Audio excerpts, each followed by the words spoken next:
Hello and welcome to the third episode of the HCAI podcast with me, Mattias Rost, and me, Alan Said. And in this episode, we are not going to be the only two people talking, but for this episode, we have invited Simone Stumpf from Glasgow University. And what will follow this little intro is directly to our recording of that interview. Take it away.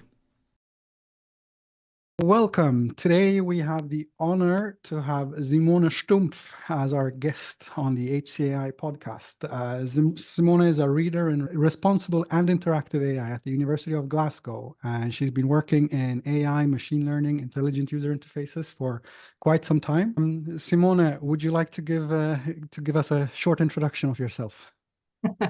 I'll try and keep it brief. So my background is actually in human-computer interaction, but I have a general computer science background. I've been interested in AI for a very long time. I did some AI back in my undergraduate degree, and then as I was doing postdoctoral work, I returned sort of to AI a little bit more. So what I've been mainly working on for the last 15 to 20 years is really explainable AI, but set in a interactive machine learning context. So very much a tight coupling between humans and the AI system. So that's what I've been doing a lot of research on, also on trust. And then more recently, I'm really interested in fairness and how to involve stakeholders and lay users in evaluating fairness in AI systems. So that's really where I'm coming from. Awesome. Yeah, so at the University of Gothenburg, we've been working with the HCAI for the last few years, and we've been working quite a lot with Ben Schneiderman's book on human-centered AI. I'm not sure if you're familiar with it, but so that's been sort of a theme throughout our work. Are you familiar with the book? I haven't read the book yet. I haven't had time to do it, but I'm aware of Ben's other publications on the subject around human-centered AI. Yeah. So I'm aware of that kind of aspect of his work. Okay. So regardless of the book, the topic of human-centered AI has sort of spawned up in the last few years. And how would you say that the work you've done, the disciplines you've worked in, how do they relate to concepts and the human centricity of AI? So a lot of what I'm doing within responsible AI and interactive AI are actually core aspects of human-centered AI. Quite often, really, you could say what I do is human-centered AI. So I want to ensure that the AI systems are understandable by humans, by stakeholders that have a diverse background. So not just AI experts, but going beyond to users of these systems. And when I think about developing explainable AI, I always take a human-centered perspective. What do people need to know about the AI systems that can increase their understanding? Right. So explainable AI and understanding is one aspect that I'm really interested in. Another aspect of human-centered AI that probably Ben Schneiderman is sort of arguing for is this control aspect. And so my work is really viewing AI as a tool, right? And to make appropriate use of the tool, you have to understand how it works, but you also have to be able to control it. And so some of that work means that I'm looking at the level of autonomy of AI, but I'm also really interested in how people can steer machine learning systems or even develop these systems themselves.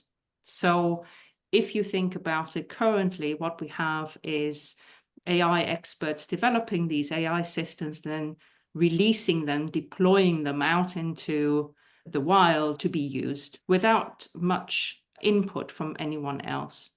So interactive machine learning is actually taking a machine learning system and allowing whoever is using it to optimize it, to personalize it, to steer it.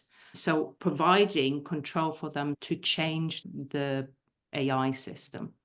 I'm also really interested in end users, ordinary users, developing their systems from scratch, and how would we need to support them to do that, right? What do they need to know, and what tools do they need to actually be able to do that, and to develop a safe system that actually works. So there's also aspects going in there about auditing and testing of these systems. So there's a lot of stuff going on around that area.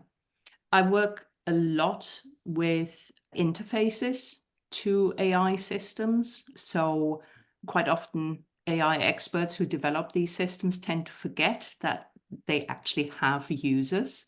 And, how do we communicate with the users, and how can they best use the AI?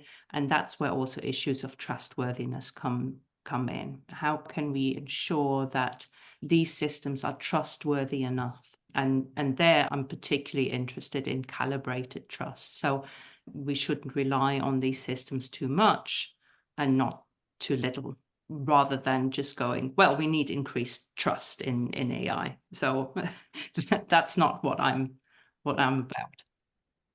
So we have a lot of, before we get any deeper into this, I feel we're already kind of taking a deep dive here. So could we go back a little bit and talk about, and I think I always forget to do it myself. It tends to be forgotten, but could you explain a little bit what you mean by an AI system? Let's go down to the basics of it. So AI is really, really broad. It has various branches. I think usually AI predicts something, right? And it can predict various things, and it learns various things. So I am viewing AI as relatively broad. So some people wouldn't do that. Some people say that, for example, a multiple regression is not an AI model. Well, it is if you learn the regression weights. So it's incredibly broad. I consider decision support systems an AI. I consider facial recognition systems an AI. ChatGPT is definitely an AI. So anything that uses a lot of data to learn something, to do something, that to me is an AI. So I know that is incredibly broad, but we're also seeing that AI has changed. Back when I started, AI was mainly symbolic. It didn't rely on learning anything. It was sort of the knowledge was extracted by a knowledge engineer and codified into rules. Whereas now, that's no longer the case. You have AI systems that essentially learn from all of this data, and they learn to a certain degree quite independently. I mean, you still give them a task, but, there are definite advances in terms of AI. So that makes me curious in terms of your career and your work, how that has changed how you do what you do, because I'm sure that AI has changed and developed and evolved, and also your thoughts on your topic has changed. How has that impacted your line of work, would you say? So when I started out, expert systems were still around. Very simple kind of chatbots that were based on pattern matching and rules were around, but all of them were never really that good. And so we encountered what we call the winter of AI. And then as machine learning came along, suddenly it was spring again. And obviously, we've made huge advances in the recent years. I think, though, what I'm seeing is that some of the basics that were already in place in the first time round of AI tend to be forgotten. And some of the more human-centered aspects of that also tend to be forgotten, right? So some of the early work on explanations were done in the 70s, 80s. And there's some really interesting and good solid grounding on that. But what I'm seeing is that people think, oh, explanations, it's this new idea. Well, it's not. It's been around for ages. And so going back to perhaps some of the earlier literature would really be interesting. So sometimes I feel like we're reinventing the wheel a little bit. And another thing that I'm feeling is that a lot of the work focuses a lot on advances in AI without actually thinking about the interaction aspect between human and AI, right?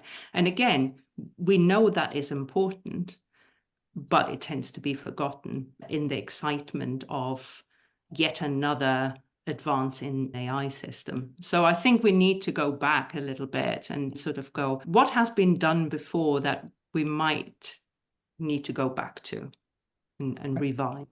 I think this is super interesting because when you say this, I think of papers from 2008, 2009 from yourself or from Judith Masthoff, Navatintarev, who have worked on explanations in some form of AI systems for 10, 15, 20 years. Sometimes when reading those papers, it's as if they were written last year because the same topics appear again. I choose to interpret that as the community having matured enough to realize that those questions that you and those others addressed back then are still as important. But there's also another thing that sort of springs to mind is you've been quite involved in the intelligent user interfaces community and the conference. And for me, that's a very good reflection of what HCAI means for me nowadays. The work that I've been interested by from that conference has been on the interactivity with machine learning AI systems. It's quite interesting to see work that was super exciting 10, 15 years ago still being as exciting, but becoming popular again. We've seen a lot of growth in the community and still we're working with the same topics. Do you have well, and this isn't as much as a question as a statement, but do you have anything you would want to say about that? I think it's possibly because a lot of research in this area has been conducted in silos. There was the AI community and they did research on AI systems. And then there was the HCI community and they did research on HCI systems or computing systems. And those two communities didn't really talk to each other very much. And I think the benefit of RUI, the conference, as a community was that it brought these two strands together. So obviously people, even at RUI, still had a sort of more of one rather than the other. I mean, it's really, really rare that you get someone who does everything equally. But it provided this bridging function between those two different communities, the AI and the HCI community. And it was really exciting to have that.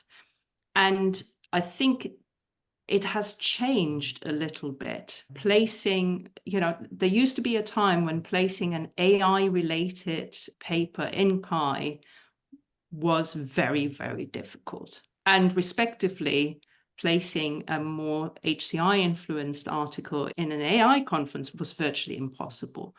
That has changed. You now have tracks at each of these conferences, subcommittees that look at this sort of intersection.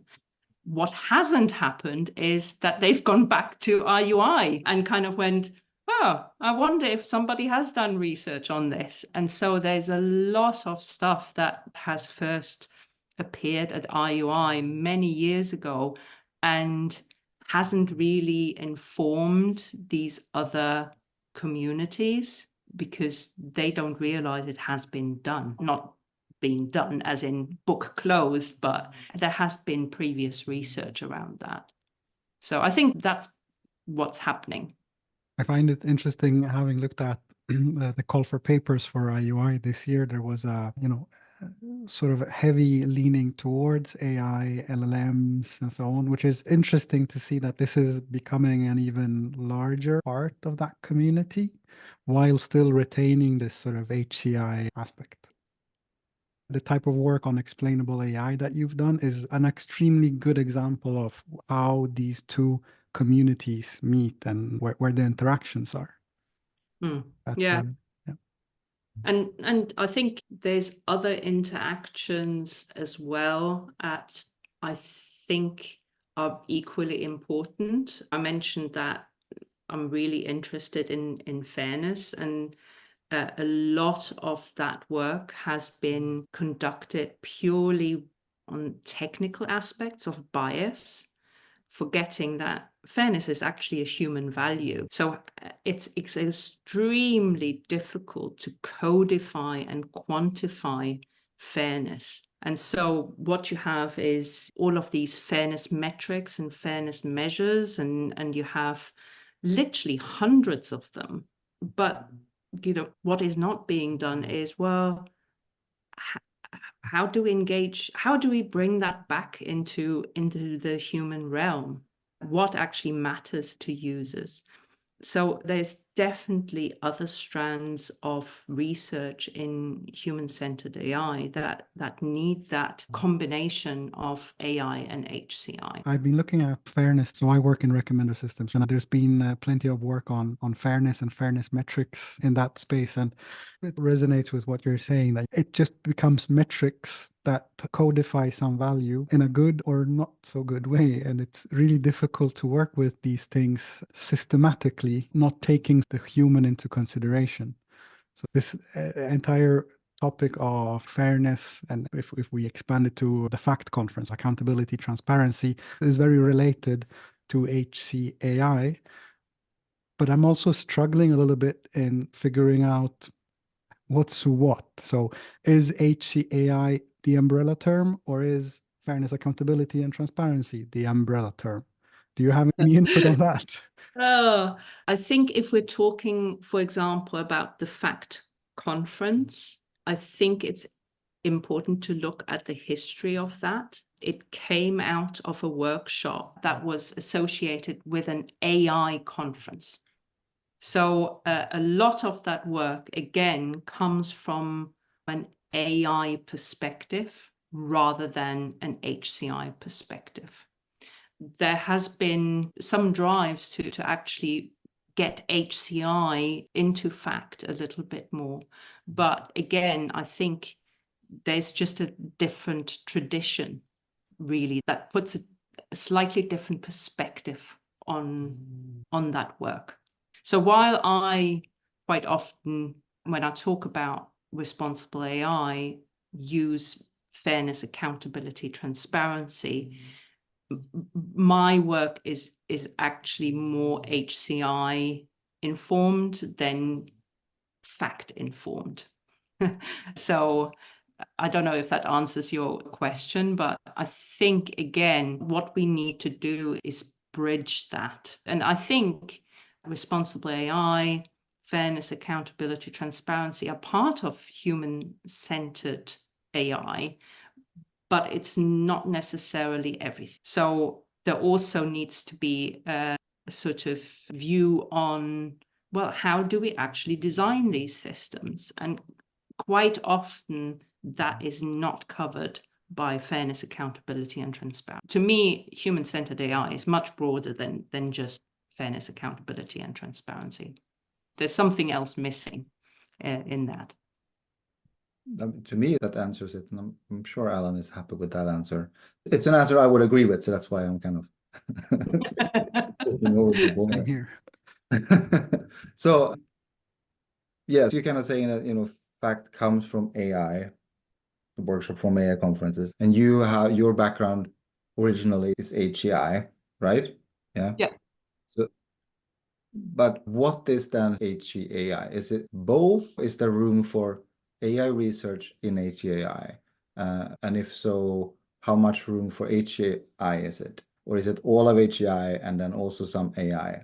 Because that's what we're trying to do with the podcast, is trying to figure out what is HCAI, because I don't think anyone has the answer. I mean, Benny Schneider might want to say he does, but I don't think he does. We probably should build a community where everyone gets a say in that. So we are trying to kind of figure it out through conversations. And so what is your take? Is it everything?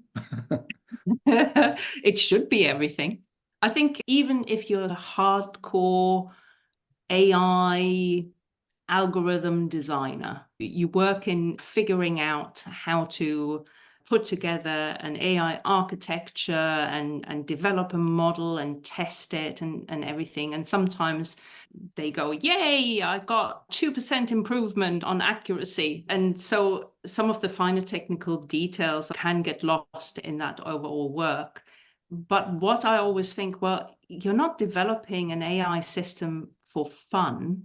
There is a purpose behind it. There is a use case behind it. There's an application you're hoping to perhaps plug into with your AI development. And even at an early stage, you need to think about, well, how is this going to be used? Who's the user? Who benefits from that? What are the potential harms of doing that? And then suddenly you're back into human-centered AI. And so I think there is space for technical AI development, but you also have to consider what are the wider impacts of your work. Why are you doing this, right? So that is the connection to it. So that's why I'm saying, well, every AI development should be human-centered AI development. And that is quite often missing, I think. Now that's interesting. So then you're saying that HCAI, there should just be HCAI. There shouldn't be AI. Like all AI should be human-centered because that would benefit a lot of stuff, which I could agree with. I think there's a case for actually developing a machine learning algorithm just for fun, right? Because that might take us someplace. Yeah, I think certainly really a lot of interesting research challenges, foundational challenges in AI, where perhaps the immediate use case is not so obvious, but in the end, it will have a purpose, Yeah. right? And sometimes that purpose can be a good one, but it could also be a very harmful one. And that's where we need to think, well, where do we want to draw the line around AI development and also how to make it safe? I totally agree. As soon as you put it into a system that actually is going to be used or impact the world by being existence amongst people, then of course it has to be, then I definitely agree it has to be human-centered. So I was curious because you talk about symbolic AI and then we have machine learning and how now perhaps in these AIs, they now learn through exposure of data and what we do and all those things. But then we also start having these foundation models, which you could argue say are systems that actually do not learn when they are in use. They are already learned things that through applications development or for use, they just happen to know stuff in a very layman's terms. Do you think that in any way impacts your work on explainability or even HCAI? Well, it certainly does. I think in a way, my background in interactive machine learning sets me apart because these things continuously learned. And certainly with more traditional machine learning systems, you had sort of a batch development, right? You learned something, you got it good enough, you released it, and then you kind of updated it at some later point. I think the foundation models, large language models, they're still sort of operating in a similar vein, but the releases are not as spread apart in time as was traditional, because it's much easier to develop these models a lot quicker. I think also we're going to come towards the point where these things learn on the fly. So in a way, by people fine-tuning them, providing yet more data for them to learn. So I don't think we are far away from them continuously learning to improve what they're doing. And then obviously what happens with explainable AI is that you have to explain the current state of things much more as they are, but there are problems. So a lot of the explanations, the way that we generate explanations, take a long time to generate. So keeping pace with an ever-learning model will mean that we also have to provide better ways of explaining them, faster ways to explain them, and then also thinking about particularly large language model. All of these deep learning models are incredibly complex, and I'm not too sure that we have cracked how to explain them in an understandable way. So speaking of LLMs and how complex they are and explaining it to someone who's not an AI researcher or a machine learner, but also explaining any traditional machine learning model might be infeasible because someone who isn't a computer scientist won't have the same type of understanding or intuition about how these things work. I'm thinking of many years ago, Amazon and Netflix would have these very simple explanations as you're getting recommended this because people like you get recommended this, which wasn't necessarily an explanation of the model itself. It was just like, oh, this is sort of how we work. Do you think that that's the path we're heading towards in explainable AI in general? That we won't be explaining the models, but we'll be explaining a very abstract concept of how they work. There has been a raging debate within explainable AI. What is better, global explanations or explanations about the model, or local explanations, which is about the decisions? And when you're looking at local explanations, you have actually fairly reasonable ways of explaining that. So LIME is a very popular approach of explaining why a decision was made. And it seems to be actually fairly understandable. There are obviously exceptions. You can't really use LIME for certain kinds of predictions or certain kinds of data, but that's a way forward. The thing is that in all of my work with diverse kinds of stakeholders and users, what people want to know is they want to know a little bit about the model and how the model works, and they want to know a little bit about how the decisions are made. So you have to strike a balance between global and local explanations. I think that is only reasonable. The challenge becomes in how do you do that? And so you have to figure out your audience. Who are your users? If you are explaining this to a lay user without an AI background, then you have to do that explanation in a completely different way to an AI expert, right? So we're talking about personalized explanations of machine learning models. I'm not sure I would go down the road of personalizations necessarily, but in HCI, we're very good about personas and about different kinds of users. So you don't necessarily need to make the explanations individual. You just have to sort of go, well, 80% of my users for this probably don't know what accuracy means. They don't know what a logistic regression is. How can I explain that in approachable terms? And actually, you can do that. You can, it might take some time, but you can actually explain how a logistic regression works in ways that an average user might actually understand. But you're not only considering users by end users. You're also thinking about designers, right? The people who design the systems around these AI systems, if you will. Yeah, one thing that UX designers that work with human-centered AI systems, I think they need to understand the key concepts of AI. because they are essentially becoming the medium between the AI expert and the user. It means that there needs to be some education of UX designers as well in AI systems. It's like the basic building blocks now. So if you are a designer, a UX designer for the web, you know what you're dealing with. You have to have a basic understanding of what the components are, how it works. Even if you can't program it, you need to know these principles. And I think the same is necessary for UX designers that are doing this for AI.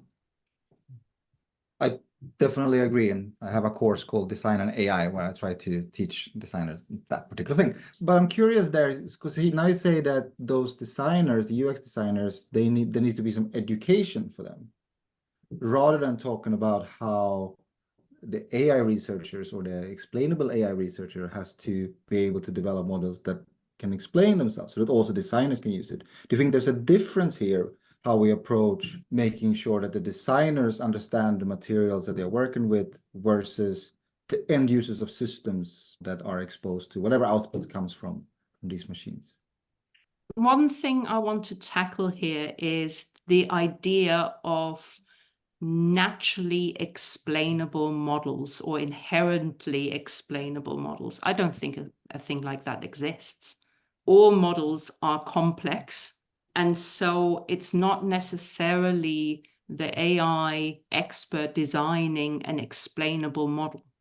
I don't think that works. You could have approaches to make it perhaps more explainable or easier to explain, but I don't think a model is inherently explainable. So a lot of the work really comes from thinking about what can you get out of the model and how can you communicate that in an understandable way. And that is obviously different depending on who the user is, right? So if the user is another AI expert, then you can go to town on technical details. But if it is somebody applying for a loan, then obviously you need to explain the model and the decision in a completely different way. How do you think that models such as large language models affect explainable AI, both in terms of explaining the model as well as tools for explaining the model? I think explaining LLMs is very difficult. So just explaining how they work is difficult enough. And more importantly, when you get an output from a LLM, we don't even know how to explain how we arrived at that particular output. Quite often in predictive AI, we use references to, well, this was in the training data. So you can sort of make reference to that, but with large language model, you don't really have access to the training data. You don't know what's gone in there. All you have is what you put in and what you get out. And so explaining that is really, really tricky. And I think that is where we still need a lot of research. How do you explain these models and the output to users? How do you make sure that the explanation calibrates their trust, that they don't just go, oh, this is all fine and good, everything is correct, that you actually come at it with a certain amount of caution because it might be hallucinating a particular fact. And so there's a lot of work that needs to go on there. I think on the other hand, you could also use LLMs and these large foundational models to generate explanations. And again, though, we need to make sure that the way that they're explaining is based on some fact, that they're explaining it in a correct way. And that is where I see the tensions are. We don't know how to explain these things. We could use them to explain things, but we need to make sure that they're working correctly. So two aspects, but really, really interesting work that is currently going on there. It's an interesting perspective now with these new developments in generative AI and linking it to the type of work that's been going on for the last 10, 15, 20 years, or even further on explainable AI. From that perspective, I understand why the topics of explainability have become popular again. If I were to ask you to predict in terms of the type of work that you've been doing over the past 20 years, where do you think we are in 5 or 10 years even? Yes. Well, let me put it this way. I think work in explainable AI or topics related to explanations and making these systems understandable will comfortably see me through the rest of my career. So I'm not worried about running out of work to do around this. The challenge I think that we will face is this notion of calibrated trust and trustworthiness. There's too much work out there that concentrates on just improving trust. What we need to make sure is that people understand how to use them effectively. And that, I think, is the sort of research challenge for the next 5 years at least. And alongside with that, we're going to see increasing regulation, and how to implement that regulation in AI systems that are human-centered is going to be really, really interesting. How to approach it, how to make sure that we're actually developing these systems responsibly. And that for me means in a human-centered way. Excellent. I think that's a great way to end this episode. We know we won't understand them anytime soon, and we need to make sure that we work better on actually trying still to do that. Thank you so much for joining us and joining our conversation on this. I don't know if we still know what HCAI is, but I think we know a little bit better on what it could be, thanks to you. So thank you so much for joining us. Thank you.